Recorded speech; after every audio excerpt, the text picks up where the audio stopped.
ये आप देख रहे हैं तमाम लड़कियां हैं, ये जितना आप ये देख रहे हैं, इन लड़कियों ने यूपी में आप ये समझिए किसी न किसी वर्ष में टॉप किए।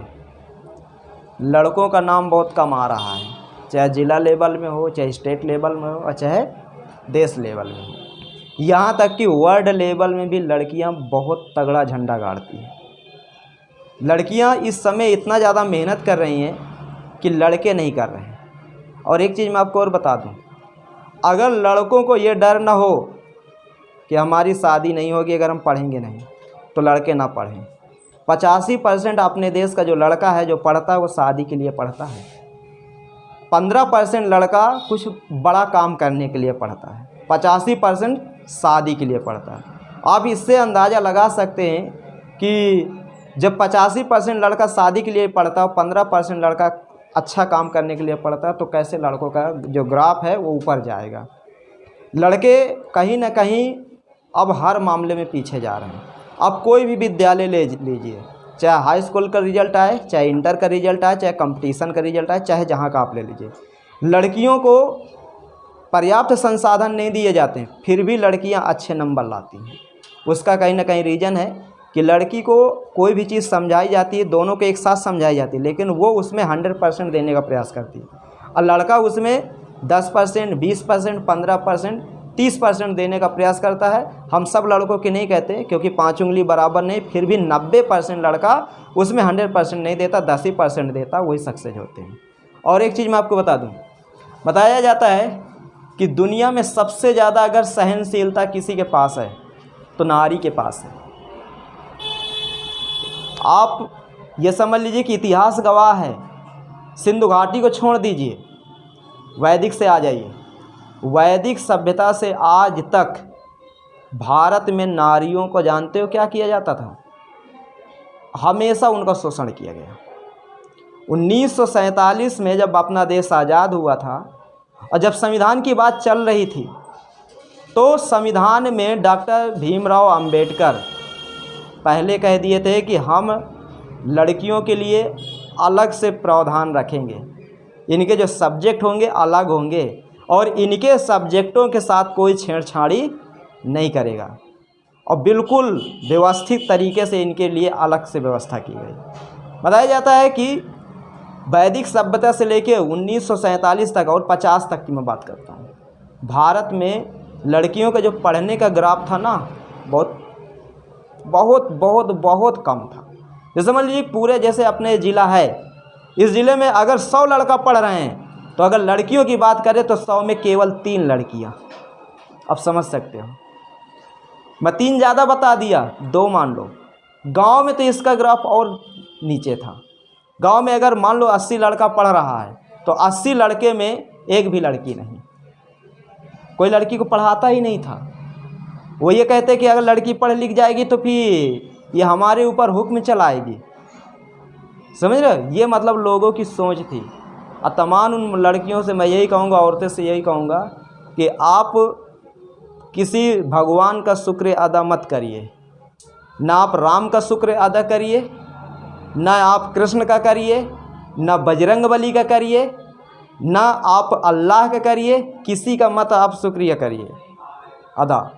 आपको अगर किसी को शुक्रिया अदा करना है तो करिए डॉक्टर भीमराव अंबेडकर का, महात्मा ज्योतिबा फूले का, सावित्रीबाई फूले का, इनका आप आदर करिए, सम्मान इनका करिए, इनका आप धन्यवाद दीजिए।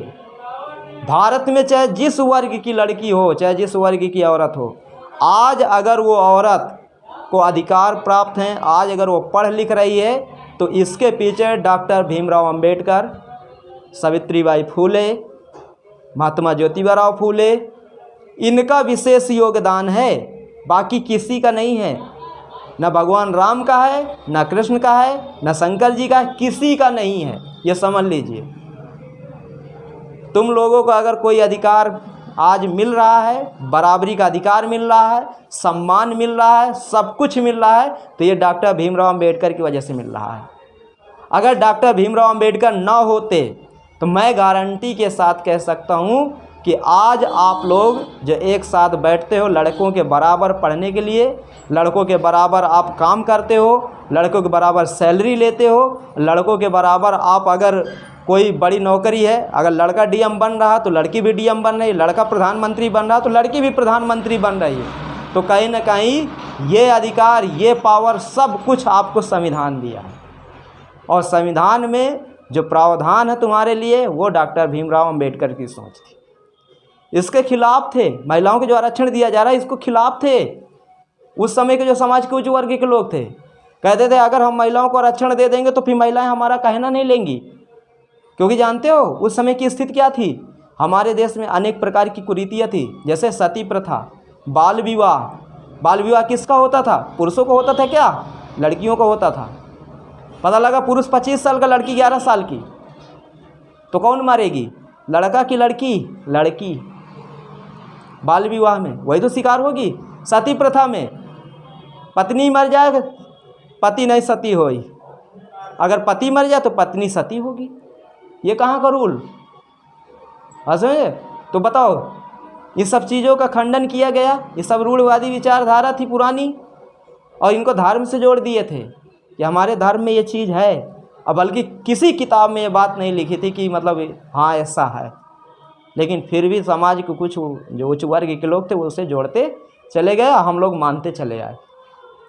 रात को अगर घर में आटा नहीं है तो पति नहीं जांच चलाएगा। समझ रहे हो? चक्की जिसे कहते हैं, जो घर की चक्की जिसे कहते हैं, पत्नी को 1 बजे रात को उठना पड़ता था। और 1 बजे रात को उठेगी, पूरे घर के लिए पहले आटा पीसे, जानवरों के लिए पीसे, फिर उसके बाद पूरा घर का काम करे, और साथ में पति के साथ खेतों में काम करे लिया। बताओ, ये कहीं शोषण नहीं था तो क्या था? पति जोत के आया है, 9 बजे खाना खा लिया है, तान के सो रहा है, सुबह 5 बजे उठेगा। पत्नी उसके साथ खेतों में भी काम करती थी। 9 बजे खाना पति खा रहा तो 10 बजे अपना खाएगी, बर्तन वर्तन मांज करके। फिर उसके बाद 1 बजे पता लगा पीसना है, और फिर दिन में उसके साथ काम करना है। और अगर थोड़ा से काम में कोताही होती थी तो ये समझ लीजिए कि फिर डांट भी पाना, हो सकता मार भी पाए। ये कंडीशन थी अपने देश में औरतों की। और अगर धोखे से घूंघट यहाँ से यहाँ आ गया तो फिर ये समझ लो कि यहाँ तो उसके साथ जो बुरा व्यवहार किया जाएगा वो तो है ही है, साथ में मायके में भी किया जाएगा। वहाँ तक बात जाती थी। मतलब पति अगर किसी की लड़की को, किसी की बहू को, किसी की पत्नी को बुरी नज़र से देखे, पुरुष कोई दिक्कत नहीं। अगर वो लड़की अगर धोखे से देख ले तो बस उसकी ज़िंदगी या ख़राब है। हमारे देश में ऐसा भी था। तो तमाम लड़कियों से मैं यही कहूँगा, आपको जो अधिकार मिले हैं आप उन अधिकारों का पालन करिए। बहुत अच्छे आपको अधिकार दिए गए हैं। जिस तरह आज यूपी बोर्ड हो या कोई भी बोर्ड हो, लड़कियां पीछे नहीं हैं लड़कों से, अच्छे नंबर ला रही हैं, ठीक है, और आने वाले समय में भी लाती रहेंगी। और हम यही कहेंगे तमाम उन बच्चियों से कि आप और अच्छे से मेहनत करिए, आपके नंबर और अच्छे आएंगे। क्योंकि लड़कियां दिल की बहुत साफ़ होती हैं, भले ही उनके दिल में अदर क्या चल रहा है ये हमें नहीं पता, लेकिन एजुकेशन को लेकर बहुत साफ़ होती हैं। अगर उनको कह दिया जाए 3 बजे आना तो 3 ही बजे आएंगे। लड़कन का 3 बजे कहियो 3:30 बजे, धोखा खा जाइयो 4 बजे, और धोखा खा जाइयो कहो ना आवे, समझे। और लड़कों से हम कहते हैं भैया अब तुम आज़ाद साँड़ हो, छुट्टा साँड़, तुम जहाँ मन हो हुआ चरो। और ये लोग घोड़े के जैसे भागेंगी, अब बाद में तुमको दौड़ा दौड़ा के मारेंगी। और मुझे वो दिन दूर नहीं दिख रहा कि जब लड़की काम के लिए जाएगी और कहेगी पिंटू के पापा बच्चे का दूध पिला के उसे रखना, मैं शाम को आऊँगी, रोने ना पाए। वो दिन बहुत जल्दी आई, और मुझे लगता है, मुझे आभास हो रहा है कि सिंधु घाटी सभ्यता जो मात्र सत्तात्मक थी वही रूल आ जाएगा। क्योंकि पिता में अब पिता वाले गुण नहीं रह गए। बाप कहते हैं ना, बाप अब बाप नहीं रहेगा, वो बाप नहीं, वो पाप है। बाप अपने कर्तव्य भूल गया है। 300 रुपये कमाने जाता है, 200 रुपये ठेका में उड़ाता है, 100 रुपये श्री पान के लिए रखता है। बच्चा कह दे कि पापा 2 ठेक किताब ले आओ, कॉपी ले आओ, पैसा नहीं आए, तो अब वो ऐसे बाप नहीं, वो पाप हैं। और ऐसे बाप बच्चों की परवरिश नहीं कर पाएंगे। तो मजबूरी है कि माँ को आगे आना पड़ेगा, और जब माँ आगे आ जाएगी ना, तो अच्छे अच्छे बाप बिल्कुल ये समझ लीजिए कि बिल वाले चूहा बन जाएंगे। बिना पूछे निगरी है ना, निगरी है तो हमेशा डर रही कि कतों से बिल्ली झपट्टा न मार दे। अब बिल्ली चूहे के बहुत बड़ी दुश्मन है। चूहा सोचते हैं ना कि हम बहुत होशियार हैं, लेकिन बिल्ली उनसे कहीं ज़्यादा होशियार है। समझ रहे हो? तो लड़कों का, तो मैं अब लड़कों का भविष्य हमें दिखने लगा है। पूरे देश के लड़कों का यही हाल है, राजनीति की तरफ जा रहे हैं जहाँ कोई भविष्य नहीं है। एजुकेशन में 15% लड़का है, 85% केवल जयमाला डालने के लिए है कि हमारा जयमाला पड़ जाए, लड़की वाला आए पूछे आपका बच्चा कितना पढ़ा लिखा है, इंटर पास है साइंस वर्ग से। साइंस की अगर पूछ लिया जाए साइंस का अर्थ क्या होता है, नहीं पता। तो ये कंडीशन हमारे देश की है। समझ में आई बात? तो तमाम मैं उन माताओं और बहनों से यही कहूँगा कि आप अपने अधिकारों को जानिए, संविधान पढ़िए और डॉक्टर भीमराव अंबेडकर का आप सम्मान करिए। उन्हीं की वजह से आपको ये सारे अधिकार और सम्मान मिल रहे हैं, और इनका दुरुपयोग मत करिए। धन्यवाद।